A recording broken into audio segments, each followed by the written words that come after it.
नमस्कार दोस्तों, मेरा नाम है विशाल और आज अब मैं आप सबका स्वागत करता हूं बिजनेस स्टैंडर्ड के एनालिसिस वीडियो में। इस वीडियो में हम एनालाइज करेंगे और डिकोड करेंगे बिजनेस स्टैंडर्ड के कुछ बेहतरीन आर्टिकल्स। इसे हम बिल्कुल सिंपल भाषा में समझेंगे कि इसका इम्पैक्ट हमारी लाइफ पर क्या है और हमारे पॉकेट पर क्या है। इसमें आज जो हम आर्टिकल्स डिस्कस करने वाले हैं उनमें से एक है वर्ल्ड बैंक के बारे में, जिसमें उसने कहा है कि इंडिया सबसे फास्टेस्ट पेस से ग्रो करने वाला है। इसके अलावा हम ये भी डिस्कस करेंगे किस तरीके से एसईसी, जो यूएसए की सेबी इक्विवेलेंट है, क्रिप्टो फर्म्स और एक्सचेंजेस पर किस तरीके से एक्शन ले रही है। और आगे हम ये भी डिस्कस करेंगे आज कि कैसे अभी इंडिया में एक कल्चर क्रिएट हो रहा है इंटरनेट का और इकोनॉमी क्रिएट हो रही है इंटरनेट इकोनॉमी की, और ऐसे ही कुछ और बेहतरीन टॉपिक्स हैं। तो कहीं मत जाइए और आखिरी तक ज़रूर देखिए इस वीडियो को। शुरुआत करते हैं पहले आर्टिकल से। वर्ल्ड बैंक ने कहा है कि India will continue to grow at the fastest pace. Global growth rate, World Bank का ये कहना है कि जो ग्लोबल ग्रोथ रेट है इस वक्त वो रहेगा 2.1%, और ये हुआ है लिफ्ट। ये देखिए, आप देख सकते हैं यहाँ पर 2.1% होगा एवरेज ग्लोबल ग्रोथ रेट। तो यहाँ पर ग्लोबल ग्रोथ रेट इस तरीके से निकाला जाता है कि आप हर कंट्री का, जैसे एक है, किसी का दो है, किसी का तीन है, ऐड कर दीजिए और नंबर ऑफ कंट्रीज जितने भी हैं, मान लीजिए दुनिया में अभी अगर हम 150 कंट्रीज का डेटा लेते हैं यहाँ पर, तो उससे डिवाइड करिए तो आ जाएगा एवरेज जीडीपी या जीडीपी ग्रोथ रेट। ये आ रहा है इस वक्त 2.1%, जो कि आप देखें कि एक इंक्रीमेंट है पिछली बार से। पिछली बार जो ग्रोथ रेट आई थी वो इससे कम थी, एंड बहुत सारे कंसर्न्स भी थे इस वक्त, जैसे यूएस की इकोनॉमी को लेके, यूरोप की इकोनॉमी को लेके, और चाइना भी बहुत ही अंडर परफॉर्म कर रहा था। तो शुरुआत करते हैं इस आर्टिकल से। वर्ल्ड बैंक ने कहा है कि ट्यूसडे को कि इंडिया रहेगा fastest growing economy in terms of aggregate and per capita GDP. Per capita GDP का मतलब क्या होता है? हमारा जीडीपी मान लीजिए अगर आज $3 ट्रिलियन है, 3 ट्रिलियन है, तो इसको हम डिवाइड करेंगे हमारी पॉपुलेशन से 140, तो जो भी पर कैपिटा होगा मतलब पर पर्सन कितना जीडीपी है हमारा, इस तरीके से। और दोनों ही सेगमेंट में हम दिखाएंगे ग्रोथ। और जो इसमें सैंपल है ये है लार्जेस्ट एमर्जिंग मार्केट्स का। एमर्जिंग मार्केट्स किसे बोलते हैं आपको पता है? ये वो मार्केट्स को बोलते हैं हम जो है डेवलपिंग कंट्रीज। तो डेवलपिंग कंट्रीज को हम लोग एमर्जिंग मार्केट्स बोलते हैं। ज़रूर ध्यान रखें, अगर आप बिजनेस न्यूज़पेपर्स पढ़ना चाहते हैं तो वहाँ ये टर्म यूज़ होता है काफ़ी ज़्यादा। एंड डेवलपिंग इकोनॉमीज आप देख सकते हैं यहाँ लिखा हुआ है। इंडिया ने रिटेन किया है अपना ग्रोथ फोरकास्ट 6.3% का, जो कि अभी चेंज किया गया था और बढ़ाया गया था। और ग्रेटर देन एक्सपेक्टेड रेसिलियंस है। प्राइवेट कंजम्पशन बहुत अच्छा है। देखिए, इकोनॉमी में अगर अच्छा परफॉर्म करनी है इकोनॉमी, तो कुछ पैरामीटर्स है, जैसे कि प्राइवेट कंजम्पशन अच्छा होना चाहिए, कि लोग जो कंजम्पशन है लोगों का बढ़ रहा है घट रहा है। लोग पैसे कमाएंगे तभी वो ज़्यादा कंज्यूम करेंगे, ज़्यादा कंज्यूम करेंगे तो डिमांड ज़्यादा बढ़ेगी चीज़ों की, कंपनीज के सेल्स बढ़ेंगी, कंपनीज भी प्रॉफिट कमाएंगी, उससे लोगों की सैलरी ज़्यादा आएगी और उससे और ज़्यादा कंजम्पशन होगा। तो इस तरीके से ये साइकिल क्रिएट हो जाता है ग्रोथ का, जो बहुत ही अच्छी तरीके से कंटिन्यूड रहता है अगर कोई बहुत बड़ी बाधा ना आए तो। इन्वेस्टमेंट भी इंक्रीज हुआ है, सर्विस सेक्टर अच्छा परफॉर्म कर रहा है हमारा, और ग्रोथ और ज़्यादा बढ़ सकता है, और इन्फ्लेशन भी हमारा कम होते जा रहा है धीरे धीरे। अगर आप देखें, इसी वजह से आरबीआई ने भी कहा था पिछली बार कि वो रेट हाइक पॉज करेगी। पिछली बार उन्होंने कोई रेट हाइक नहीं किया, ऑल्दो इस बार हमें नहीं पता क्या होगा, लेकिन जो फैक्टर्स है हमारे लिए बहुत ही अच्छी तरीके से बहुत पॉजिटिव आ रहे हैं। अगर आप ग्लोबली सिनारियो जो है उसे कंपेयर करें, we stand at a very strong point right now. इसके बाद आर्टिकल में और आगे हम इसी तरीके से बात कर रहे हैं अलग अलग फैक्टर्स की, जैसे कंजम्पशन हो गया और क्या रीजंस है। जैसे कि आप देखिए यहाँ लिखा हुआ है कि manufacturing rebounded into 2023 after contracting in second half of 2022। Manufacturing sector जो कि बहुत इंपॉर्टेंट है, जॉब्स बहुत ज़्यादा क्रिएट करता है मैन्युफैक्चरिंग सेक्टर, और जीडीपी में भी अच्छा कंट्रीब्यूशन है। ये सवाल का जवाब अगर कोई दे सके तो ज़रूर दे कमेंट सेक्शन में कि मैन्युफैक्चरिंग सेक्टर कितना कंट्रीब्यूट करता है हमारे जीडीपी को और कितना कंट्रीब्यूट करता है हमारे एम्प्लॉयमेंट को। तो सेकेंड हाफ जो था 2022 का, इसमें ये नेगेटिव हुआ था, मतलब कॉन्ट्रैक्ट हुआ था अगर आप देखें, लेकिन अब ये भी रीबाउंड कर चुका है जैसा कि यहाँ लिखा है, और पॉजिटिव ट्रेजेक्टरी पर है। अगली खबर है आईटी स्टॉक्स के बारे में। आईटी स्टॉक्स ने पोस्ट किया है biggest drop in nearly 2 months. ऐसा क्यों हो रहा है कि आईटी अंडर परफॉर्म कर रहा है? अब इसके कुछ बड़े रीजंस हो सकते हैं। यहाँ पर लिखा है fresh trigger in software firm EPAM's guidance cut underscores weak discretionary spending, says experts. अब हम डिकोड करते हैं इस आर्टिकल को अच्छी तरीके से।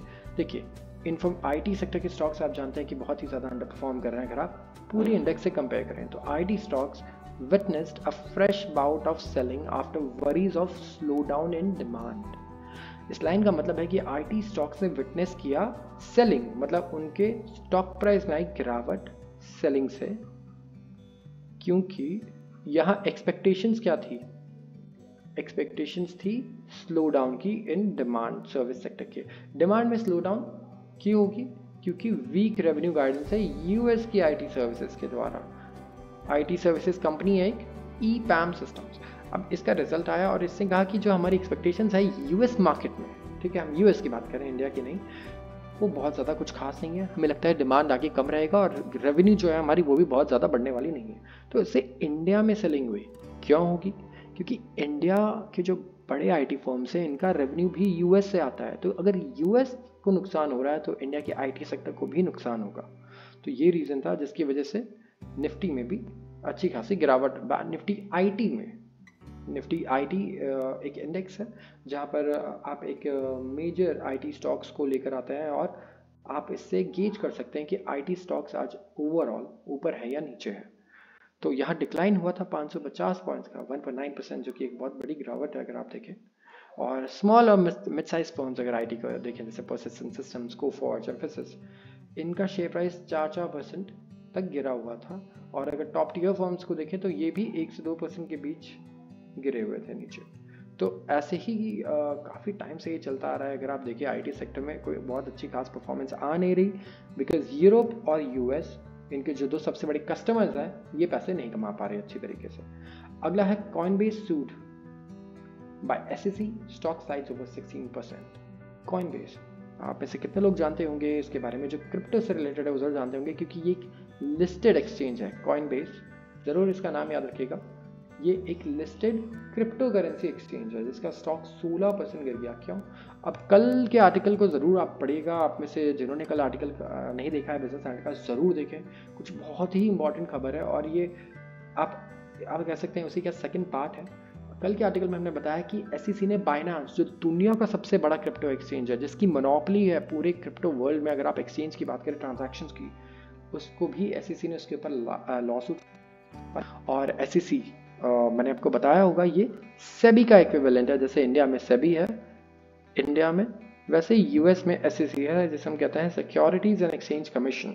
इन्होंने सू किया है कॉइनबेस को इन federal court in New York on Tuesday. इन्होंने एलिज किया है कि इन्होंने कई साल तक इनके रूल्स तोड़े हैं। रेगुलेटर ने 101 पेज की कंप्लेंट फाइल की है कि कॉइनबेस जो लार्जेस्ट क्रिप्टो प्लेटफॉर्म है यूएस में, इन्होंने इवेड किए हैं। इवेड करने का मतलब आप कह सकते हैं रेगुलेशंस को स्किप किया है, बाउंस किया है, वो भी छुप कर और धांधली करके, by letting users trade numerous crypto tokens जो अनरजिस्टर्ड सिक्योरिटीज थी। तो अनरजिस्टर्ड सिक्योरिटीज थी, उनको ट्रेड करने दिया है एसईसी ने, इसीलिए ये कंप्लेन उनके अगेंस्ट फाइल की गई। इसका स्टॉक 16% नीचे था और रिप्रेजेंटेटिव हैं उन्होंने कुछ रिप्लाई नहीं दिया है इसका। उन्होंने एलिज किया है दैट कॉइनबेस जो सिक्योरिटीज लॉ के अंदर आता है, उसने फिर भी अनलॉफुली एक्सचेंज, ब्रोकर, डीलर और क्लियरिंग हाउस फंक्शन जो है अनलॉफुली ऑफर किए हैं। तो देखते हैं आगे इसमें क्या डेवलपमेंट्स आती हैं, क्योंकि आप अगर देखें तो एसईसी ने एक्चुअली ये अभी शुरू किया है कि वो न्यूमरस इन्वेस्टिगेशंस कर रही है और काफ़ी अच्छे से प्रिपेयर करके अपने आप को ऐसे इंस्टीट्यूशंस के पीछे जा रही हैं जो क्रिप्टो से रिलेटेड है। So let's see what happens. इसके बाद है internet economy set to hit $1 trillion by 2030। इस आर्टिकल में बताया गया है इंटरनेट इकोनॉमी के बारे में। कितने लोगों को पता है इंटरनेट इकोनॉमी किसे कहेंगे? जानते हैं इस आर्टिकल से। Internet economy is likely to grow 6-fold। Internet economy grow करने वाली है 6 गुना to $1 trillion in gross merchandise value. कभी सुना है आपने GMV? नहीं सुना तो मैं बताता हूं। आप कभी भी फ्लिपकार्ट और अमेजन के आर्टिकल्स पढ़ेगा या उनके फाइनेंशियल जरूर देखिएगा, अमेजन और फ्लिपकार्ट के। ये बताते हैं ग्रॉस मर्चेंडाइज वैल्यू की। इसका मतलब टोटल किस ग्रॉस जो वैल्यू थी मर्चेंडाइज की। मर्चेंडाइज यहाँ पे क्या होगा आप बताइए। मर्चेंडाइज मतलब टोटल प्रोडक्ट्स, जितना भी रेवेन्यू आप कह सकते हैं यहाँ पे जनरेट हुआ बाय सेलिंग एनीथिंग, जो भी उनके प्लेटफॉर्म पे जो भी चीजें बिकती हैं। लेट्स से अगर आज एक फ्लिपकार्ट ने 10 टी शर्ट्स भेजी 1000 रुपए की, तो उसकी GMV है 10,000 रुपए। इस तरीके से आप देख सकते हैं कि ये होने वाला है 6 गुना। और ये बात हो रही है सिर्फ इंडिया की, और IT सर्विसेज से भी डबल हो जाएगा ये। तो जो इकोनॉमी है, जिसे हम कहते हैं economy of a billion connected Indians by Google, Temasek and Ben capital and company, ये एक रिपोर्ट आई है। ठीक है, ये एक रिपोर्ट का नाम है, जिसे आप चाहें तो पढ़ सकते हैं, इसे नोट कर सकते हैं, the economy of billion connected Indians. इसमें ये चीज़ें बताई गई हैं और ये कहा गया है ग्रोइंग एपेटाइट है हमारे यहाँ digitally delivered goods services. Tier 2 cities और छोटे टाउन्स में भी आप देखेंगे फ्लिपकार्ट और जोमेटो प्रेवलेंट है। तो इसीलिए एक्सपेक्ट कर रहे हैं ये कि अगले 5 से 6 सालों में सबसे ज़्यादा ग्रोथ इस सेक्टर में है। तो अगर आप इस सेक्टर से फ़ायदा उठाना चाहते हैं तो आप कौन से ऐसे स्टॉक्स है जिसमें इन्वेस्ट करेंगे, कौन से स्टॉक्स है, ज़रूर कमेंट सेक्शन में बताएं। जैसे कि मैं आपको कुछ तो यहाँ बता सकता हूँ जो सारे लोगों को पता होगी, जैसे कि नायका है, राइट, नायका भी इसी सेक्टर में आता है। तो लेकिन आंख बंद करके आपको इस सेक्टर में निवेश करने की ज़रूरत नहीं है, आपको अच्छे से एनालिसिस भी करना होगा कि जो कंपनीज है, जैसे नायका भी आता है इस सेक्टर में, लेकिन क्या ये ग्रो कर पाएगा इतना, तो ये भी देखना बहुत ज़रूरी है। एंड ये काफ़ी बड़ी खबर है अगर आप देखें तो इस सेक्टर के लिए। सो लेट्स सी, हम भी रिसर्च करेंगे इस सेक्टर में कौन से स्टॉक्स आते हैं, और हम भी कोशिश करेंगे कि हम कुछ स्टॉक्स लेकर आए और इसमें निवेश करें। तो अगले आर्टिकल पे आते हैं, ये है dividend by top 10 players more than doubles in FY23। Dividend क्या होता है? आई एक्सपेक्ट कि लोगों को पता होना चाहिए, नहीं तो मैं आपको बता देता हूँ। डिविडेंड कंपनी प्रॉफिट्स कमाती है और ये प्रॉफिट्स में से कुछ हिस्सा अपने शेयर होल्डर को देती है, राइट। पूरा तो वो नहीं दे सकती क्योंकि कंपनी को ग्रो करने के लिए भी उन्हें पैसे चाहिए, राइट। तो जो शेयर होल्डर्स को पैसा मिलता है वो मिलता है इन फॉर्म ऑफ, हम कहते हैं डिविडेंड। अब कंपनी से शेयर होल्डर 2 तरीके से पैसे कमाते हैं। सबसे पहला, जब कंपनी का स्टॉक प्राइस बढ़ता है, राइट। कंपनी का स्टॉक प्राइस जब बढ़ता है, ऊपर जाता है, तो शेयर होल्डर पैसा कमाता है। और दूसरा जो सोर्स है वो है डिविडेंड का। तो डिविडेंड जो प्रॉफिट से कमाता है। तो TCS जो टाटा ग्रुप की सबसे बड़ी कैश जनरेटर है, इसने ओवरटेक किया है वेदांता को और हाईएस्ट डिविडेंड पेयर बन गई है इंडिया में FY23 में। इसने पे किया है 42,090 करोड़ का डिविडेंड, जो कि काफ़ी बड़ा अमाउंट है अगर आप देखें। और ये 167.4% इंक्रीज हुआ है, क्योंकि FY22 में उन्होंने दिया था 15,738 करोड़ का डिविडेंड। सो काफ़ी बड़ा जंप है आप कह सकते हैं। एंड काफ़ी खुश हुए हैं जो TCS के इन्वेस्टर्स होंगे, अच्छा खासा डिविडेंड मिला है इस साल। और कंपैरिजन अगर आप करें TCS से, तो माइनिंग और मेटल प्रोड्यूसर वेदांता ये टॉप डिविडेंड पेयर में से एक रहा है। आप देखें FY22 में इन्होंने 16,681 करोड़ का डिविडेंड दिया था, और वेदांता ये रहा है इस बार 37,758 करोड़, जो कि बिल्कुल भी कम नहीं है। और ये भी जंप है 126% का। सो आप देख सकते हैं अच्छा खासा जंप आया है, एंड इनके शेयर होल्डर्स आई होप कि काफ़ी ज़्यादा खुश होंगे। इसके बाद बात करते हैं हिंदुस्तान जिंक, ये भी इसने पे किया है 32,000 करोड़ का डिविडेंड, और कोल इंडिया ने 20,000 करोड़। ITC काफ़ी बड़ा फेवरेट है ये तो, खैर इसके बारे में आप जानते होंगे। और अभी पिछले 1-2 सालों में स्टॉक ऑलमोस्ट डबल भी हो चुका है। तो सिर्फ डिविडेंड नहीं दिया है इसने वैल्यू अप्रिसिएशन भी बहुत अच्छी दी है। सो हिंदुस्तान जिंक के जो 65% ओनर है वो है वेदांता। तो वेदांता ने देखिए ओवरऑल अच्छा खासा डिविडेंड दिया है अपने इन्वेस्टर्स को। एंड आपके कुछ फेवरेट शेयर्स हैं, जो फेवरेट डिविडेंड शेयर्स, अगर आप डिविडेंड इन्वेस्टिंग करते हैं तो ज़रूर हमें कमेंट सेक्शन में बताएं कि आप किस शेयर में इन्वेस्ट करना चाहेंगे। तो आज के लिए बस इतना ही। अगर आपको ये वीडियो पसंद आई हो तो ज़रूर लाइक करें इसे, और शेयर करें अपने दोस्तों के साथ एंड फैमिली के साथ, और हमारे चैनल को सब्सक्राइब करना ना भूलें। धन्यवाद।